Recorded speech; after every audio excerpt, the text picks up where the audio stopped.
Back in 2016, Westbridge pitched the San Diego PD on an intelligence system called Phantom, and after remotely hacking the phone, Phantom can siphon a target's emails, text messages, and contact list, as well as track their location, turn on the device's microphone, and take photos with the camera. Okay. Does all of that not sound horrifying to you? You honestly think a police department that wants a tool called Phantom would use it solely for good? Lee, how is it a police department's fault if they want something with a cool name like Phantom?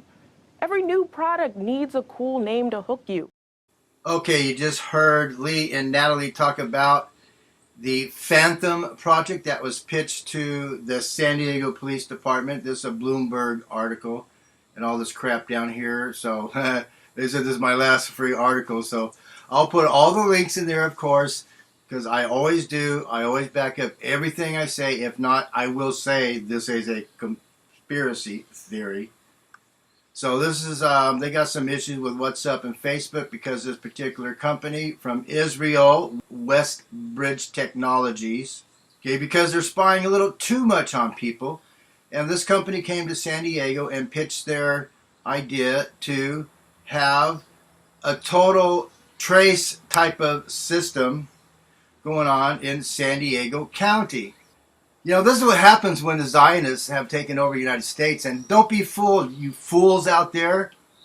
This country is run by the Zionist state, and this is another example of how they're infiltrating technology into our everyday lives. The San Diego Police Department quite often engages in conversations with vendors who are attempting to sell products or services so that we can provide the highest quality of police services to our communities. Oh my God! You know, I lived in San Diego County for many years, almost like 20 years. Sean, blah, blah, blah, a spokesperson for the department said in an email that a search warrant would needed to obtain before the department would be able to use the product. Bullshit, bullshit, bullshit. The reason why it's going to go on, because I will prove it to you here. Look what the news has been reporting in the last few days.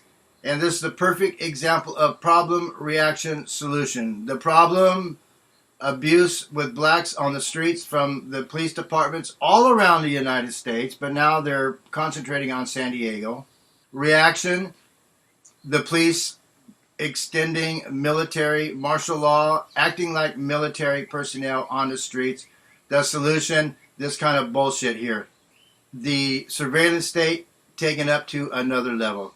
Now, let's watch some of the events going on in San Diego, which is showing to the public, hey, we need this technology in San Diego. We can't let these hoodlums, we can't let these domestic terrorists take over our city, our county, because this involves many cities within San Diego County. Not just San Diego, but I said many cities in San Diego County. And these news clips that I'm going to show you here will take you a little tour around the county. Coverage on this second night of protests right here in San Diego. Joe Little and Nyala Charles, they've been following all the action all day long. Let's start with Nyala, who is downtown, and she has a look at some of the businesses that looters have been targeting.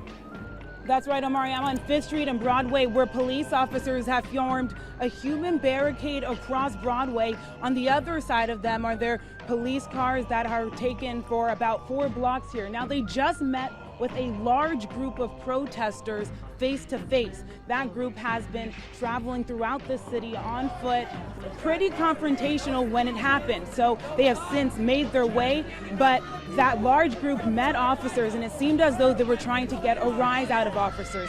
I did this one person screaming at officers, telling them to do their job and tase him. After about 15 minutes of that crowd screaming at officers, saying various things, they made their way on to the next location in downtown San Diego. It seemed as though they left because they weren't getting the rise that they wanted from them. Officers really weren't responding. They just kept a straight face. Now, there are 2 groups here. There's the San Diego police officers, but there's also a tactical unit behind them. They seem poised and ready to deploy tear gas, pepper spray, and flashbangs if necessary. Yeah, so as of just a couple of hours ago, people were still looting the 7-Eleven. We're at the 7-Eleven location on 4th, right across the street from Horton Plaza Park. So you can see the repairs continue this morning. We just talked to this worker who said he got here around midnight and some people were still inside grabbing items. Once the sun went down, it got pretty ugly out here, and here's a little bit more evidence of that. You can see the Citibank here has been boarded up, this window presumably shattered by looters. There's also quite a bit of graffiti on all of the walls here, which we will not be showing you. But from above, you can see hundreds of people marching past the Jiffy Lube on B Street. For much of the day yesterday, protesters chanted, held signs, and marched through the streets of downtown, using their First Amendment right to express their passion and their frustration, but for the most part, again, remaining peaceful, even as they stood face to face with officers outside police headquarters. Throwing some bottles of water and other items at the officers who were out here. They fired back with some flashbangs, some pepper balls, hitting our old NBC building. So that police are making some kind of announcement. We can't. Let's listen in.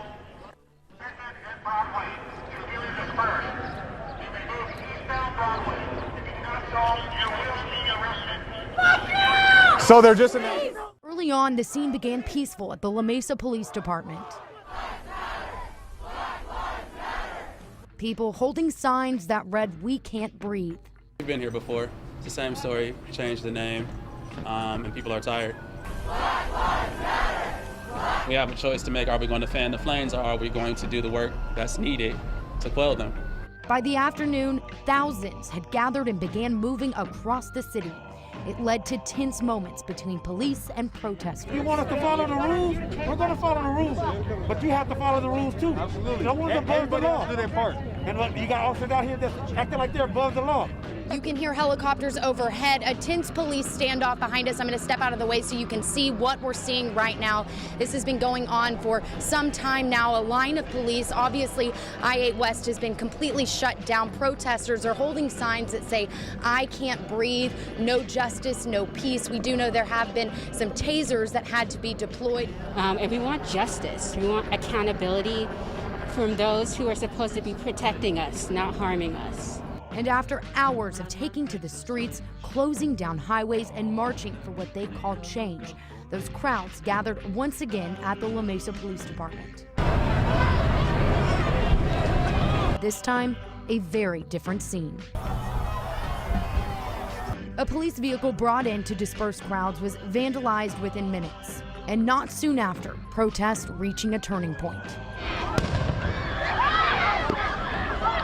Crowds left fleeing, people begging for water, but many who say their message remains the same. There's no justice, there's no peace, and I would like to say his name, and say his name loud, George Floyd. Involving an officer and a black male. The police department, they have released a statement regarding the incident. It says in part, "We are aware of a video circulating on social media depicting an interaction between a police officer and a citizen at the Grossmont trolley station. We immediately began a review of the incident to find out what happened." That review is ongoing, and of course we will bring you the very latest once we have it. They are asking the public to report any allegations of misconduct to their department. The morning after. Alarm bells still ringing at La Mesa Springs Shopping Center. Vaughn's Supermarket, which is one of the stores looted and set ablaze during a night of rioting. Grandmother involved in last night's protest in La Mesa is now in the hospital after getting hit by an officer's rubber bullet. NBC7's Nyala Charles is live at the La Mesa Police Headquarters with One of those bullets did hit that grandmother right in the middle of the forehead. We do have video of that moment, but I must warn you, it's pretty graphic. Oh my God! Oh my God! Oh my God! Oh my God! Are you okay, ma'am? These are some pictures of other protesters who were injured last night. Some were hit in the torso, and many struggled to get the tear gas out of their eyes. Witnesses tell us police started shooting rubber bullets and spreading tear gas in response to a few protesters who were throwing water bottles and rocks at them. And as we know, later things took a turn for the worse with a different group of protesters. This is what it looks like back out live. Officers are outside of the police department just in case protesters come back. People clashed in Cardiff last night when a memorial for Black Lives Lost was torn down. Look at this.